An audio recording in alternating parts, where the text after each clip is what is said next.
L'échec est souvent le début de quelque chose, pas la fin.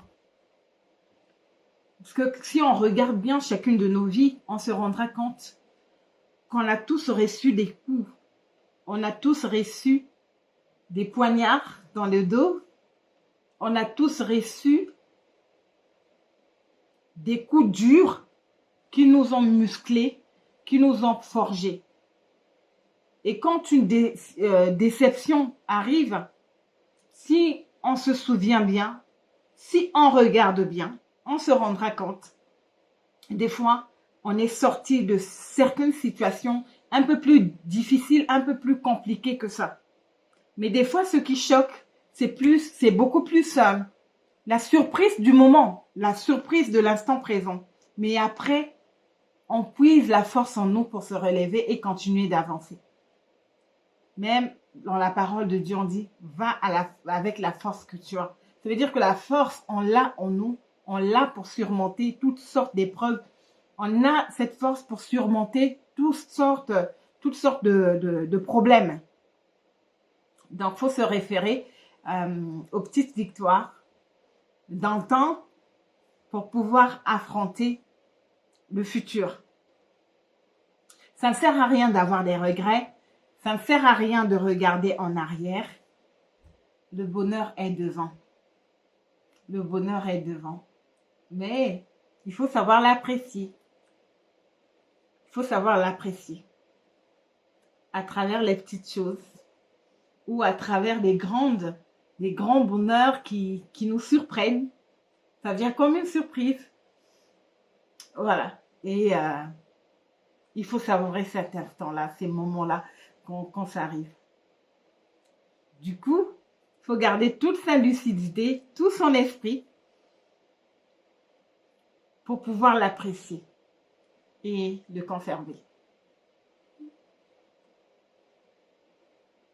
Mais oui, évidemment, que ça soit dans le football ou dans la vie, ce que je dis, c'est valable dans le football, c'est valable dans la vie quotidienne, dans la vie professionnelle, dans la vie de couple, dans le business, dans les affaires. C'est valable, hein. C'est pas la première chute qu'on abandonne. On continue d'avancer. Je prendrai l'exemple du Cameroun.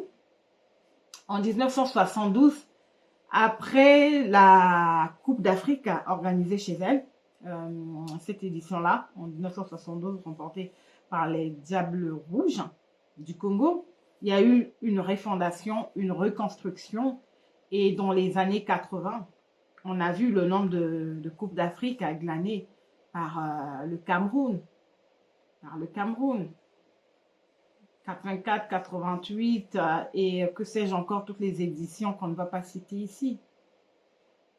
On est en train de vivre la même chose pendant cette Coupe du Monde avec la renaissance du Brésil. Après combien d'échecs?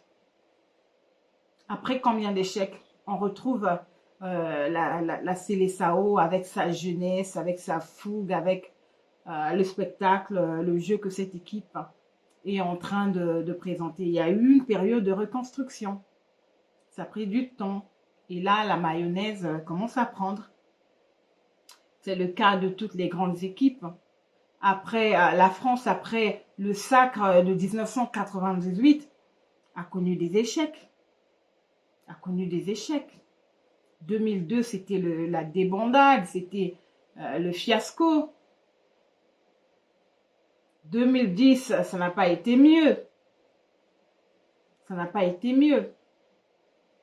Et là, on retrouve cette équipe qui remporte la Coupe du Monde en 2018. Et là, on voit encore cette génération qui a faim, qui a envie de mordre, qui a envie de gagner.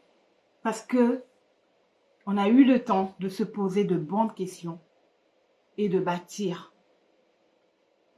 Et même dans la phase de reconstruction, il y a certaines équipes qui vous diront qu'on ne fait pas du neuf avec du vieux. Il a fallu aussi prendre des décisions qui semblaient difficiles, qui semblaient vraiment difficiles. C'est ce que Aimé Jacquet a fait en 1998. En 1998, pour que la France remporte sa première étoile. Il a fallu prendre de grandes décisions.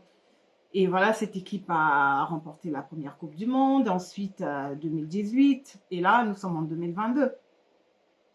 Pareil, il n'y a que les nations ou les personnes qui n'ont pas la force de reconnaître que là, ça a été un échec, qui stagnent.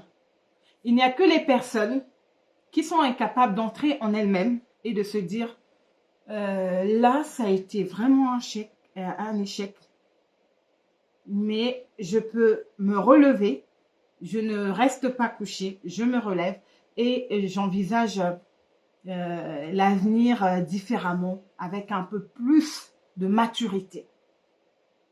C'est ça aussi l'avantage de l'échec. Il n'y a pas que du mauvais, il y a du bon aussi, de ce fait qu'il y a une accélération qui se fait. L'échec nous donne une certaine maturité. Quand on est vraiment préparé, on se rend compte à travers cet échec, qu'est-ce qui a marché, qu'est-ce qui n'a pas marché. Peut-être que j'ai marché avec de mauvaises personnes, peut-être que j'ai fait de mauvais placements, de mauvais investissements. Et cette fois-ci, j'apprends, j'ai appris des choses et maintenant, je m'engage différemment. Et le plus souvent, quand on a pris conscience, on a pris le temps de se reconstruire, c'est difficile qu'on se rate. On ne peut pas se rater deux fois. C'est difficile qu'on se rate. Donc, j'entends des fois aussi les gens dire l'échec, ce n'est qu'une victoire retardée. Et j'aime beaucoup cette phrase. L'échec n'est qu'une victoire retardée.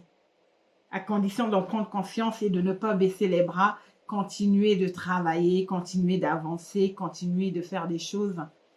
Et surtout, continuer à aimer ce qu'on aime. Continuer à croire en soi. Ah oui. Et ne pas se laisser écraser par un échec si cuisant qu'il soit. Faut se relever et le bonheur est souvent devant. Et il survient, il nous surprend des fois quand on ne s'y attendait pas. Voilà, c'était moi.